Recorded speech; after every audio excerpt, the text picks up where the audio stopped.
Bon, on va pas se mentir, c'était pas la meilleure idée. Waouh, c'est super fun. Oh les voilà.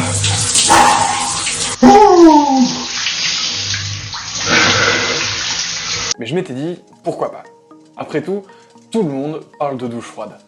Que je prends des douches froides. Aujourd'hui, c'est parti pour le challenge 30 jours de douche froide. The cold trains your immune system to be boosted. Vous l'aurez compris, j'ai pris 30 jours de douche froide et on parle de tout ça ensemble. Je pense que c'est la question qu'on m'a le plus posée pendant ce défi, mais en fait, pourquoi est-ce que tu fais ça? Et ma réponse, c'est pas forcément la meilleure. La vérité, c'est que c'est une très bonne question et je sais moi-même pas vraiment quoi répondre. La première des raisons, c'est qu'il y a beaucoup de bénéfices pour la santé. Quand on fait une recherche sur Google, on obtient plein de résultats qui montrent que une exposition régulière au froid est bénéfique pour la santé, c'est donc que ça doit être vrai. Et même quand on regarde un petit peu plus loin, il y a plein de papiers universitaires qui démontrent des bénéfices pour la santé de l'exposition au froid. On trouve parmi ces papiers universitaires certains qui démontrent que l'exposition au froid est un bon moyen de consommer des graisses, que ça améliore la santé cardiovasculaire, que ça améliore le système immunitaire, et que c'est bien meilleur pour la peau. Bref, déjà, tout ça, ça fait plaisir. Mais ce qui est marrant, c'est que moi, je l'ai pas du tout fait pour ces bénéfices pour la santé. À la limite, je les prends et je suis extrêmement content qu'ils existent, mais je les ai fait pour une toute autre raison. J'ai pris une douche froide tous les jours pendant 30 jours, parce que je trouve ça marrant. Oh les voilà.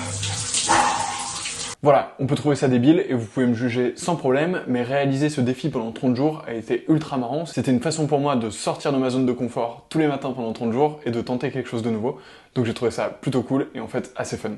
Maintenant, rentrons dans le vif du sujet. Concrètement, au moment de prendre une douche froide, je n'y vais pas forcément par 4 chemins, je tourne le robinet le plus loin possible vers le froid, je mets en route la douche, je laisse couler quelques secondes pour m'assurer que l'eau est très bien froide, qu'il n'y a pas du résidu d'eau chaude dans les tuyaux, et j'y vais, je rentre à l'intérieur, je saisis le pommeau de douche, souvent je commence par les jambes, je remonte jusqu'à la tête, et là c'est absolument terrible. Ce qui est marrant, c'est que tout au long de ce défi, j'ai remarqué 3 phases, que ce soit au moment de prendre ma douche ou même de manière générale. Pour vous décrire ces 3 phases, on va évidemment commencer par la première. La première, c'est un mélange d'excitation et de peur. Au moment de prendre la douche froide, je suis souvent du coup dans mon lit et j'ai un peu peur d'y aller, je me dis est-ce que ça va le faire ou autre, je vais dans la salle de bain, je mets un petit peu de temps avant de mettre en route la douche comme je viens de vous décrire, parce que c'est quelque chose qui me fait un peu peur, qui est un peu difficile à franchir, donc je dépasse cette action. Parfois j'avais clairement envie de pas prendre de douche et de juste retourner dans mon lit ou de faire comme si j'en avais pris une et en fait pas du tout. Et ensuite c'est la deuxième phase. La deuxième phase, on pourrait l'appeler le combat. Le combat, c'est le moment où on décide d'y aller, c'est parti, il n'y a plus d'excuses, on se transforme un peu en mode guerrier, on y va, on prend le pommeau de douche, on commence, on prend cette douche froide, là tout le corps réagit immédiatement. D'ailleurs, je pense que vous allez le voir dans les extraits que je vais intercaler de ma douche, mais en gros on fait des grandes inspirations, le corps est un peu choqué par le fait de recevoir de l'eau froide comme ça aussi rapidement. Et clairement, en fait, on a juste envie de s'enfuir de la douche, de tout de suite remettre un peu du chaud ou de s'évader, mais c'est un peu la bagarre. Et enfin, il y a une troisième phase que j'ai appelée le déclic. Le déclic, c'est ce moment bizarre où tout d'un coup, on se sent confortable sur la douche froide. Ça nous fait plus un effet particulier, déjà on s'est habitué à la température de l'eau, mais surtout notre corps a complètement compris que en fait ce qui est en train de se passer c'est complètement normal, c'est même assez chill, c'est assez cool de prendre une douche froide, donc au final on se détend complètement, et surtout tout au début de ce défi, il y avait des moments où je commençais un peu à rigoler sous la douche, ou en tout cas on voyait un grand sourire se dessiner sur mon visage, parce qu'en fait j'étais juste content d'être là, tout mon corps se détendait, mes muscles se relâchaient, et c'était une sensation qui était ultra cool. Ce qui est assez marrant, c'est que ces 3 phases, on les retrouve exactement dans le déroulé du défi en tant que tel sur les 30 jours. On les retrouve au moment de prendre la douche, mais aussi de manière plus globale. Au début, prendre une douche froide, c'était vraiment un événement pour moi. Je notais les détails de ma douche froide dans mon carnet. Aujourd'hui, douche froide, sensation assez marrante, je mets un petit peu de temps à me réchauffer, mais au final ça va. Je remarque que je suis un petit peu moins rouge qu'hier, etc. Bref, je pouvais me souvenir plutôt en détail de ce qui s'était passé au moment de prendre ma douche, mais ce qui est assez marrant, c'est que cette sensation s'est complètement estompée avec le temps, et en fait, prendre une douche froide, c'est devenu quelque chose de normal dans mon quotidien au moment de ce défi, et donc ça faisait plus l'objet d'un grand événement, c'était quelque chose dont je savais que je devais y passer, et on passe du coup à la deuxième phase de ce défi qui est la résignation. Pendant cette phase, j'étais résigné complètement, je savais que j'allais aller sous la douche, donc en fait, plus rien en moi combattait l'idée de faire ce défi, c'était assez simple de me lever et d'aller sous la douche. Le problème, c'est qu'avec la résignation vient très vite l'ennui, et entre le 18e et 23e jour de ce défi, en fait, j'avais envie d'arrêter. D'ailleurs, si vous écoutez mon podcast, je vous mets évidemment le lien du podcast dans ma description. Je réalisais un épisode avec Nicolas Galita dans lequel je lui demandais, mais en fait, quelle est la différence entre faire 20 jours de douche froide ou 30 jours de douche froide? Est-ce que finalement, maintenant que j'ai fait entre 18 et 23 jours de douche froide, je me suis pas prouvé que je pouvais le faire? Et en fait, c'est good, je peux arrêter et tout le monde est content. La vérité, c'est que à la fois, c'est moi qui décide de ce défi, donc on pourrait se dire que je peux arrêter à n'importe quel moment pour peu que ce soit moi qui l'ai décidé. Mais le truc, c'est que 23 jours de douche froide, c'est pas 30 jours de douche froide, et préalablement, j'avais défini de faire 30 jours.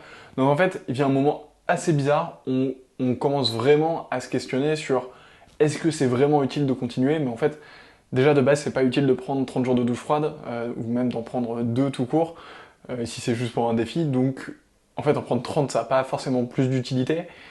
Donc tu le fais parce que tu as décidé que tu allais en prendre 30, donc en fait, autant continuer. Mais c'est vraiment une sensation bizarre, et le pire, c'était les samedis et dimanches dans cette période, où j'avais juste envie de rester dans mon lit, ou en tout cas de pas prendre de douche. À la limite, la semaine, j'ai une routine qui est assez définie, et donc du coup, quand je me lève, je faisais à cette époque, je crois, un peu de gainage, et ensuite je fonçais tout de suite sous la douche, puis j'allais prendre mon petit déjeuner, mais en tout cas, c'était assez rythmé et assez clair. Le samedi et le dimanche, très clairement, je traînais dans mon lit pendant surtout pendant cette période, parce que j'avais clairement pas envie d'y aller. Et enfin, à la force de l'habitude, on retrouve le courage de finir ce défi, et donc évidemment, j'ai bien fini mes 30 jours de douche froide.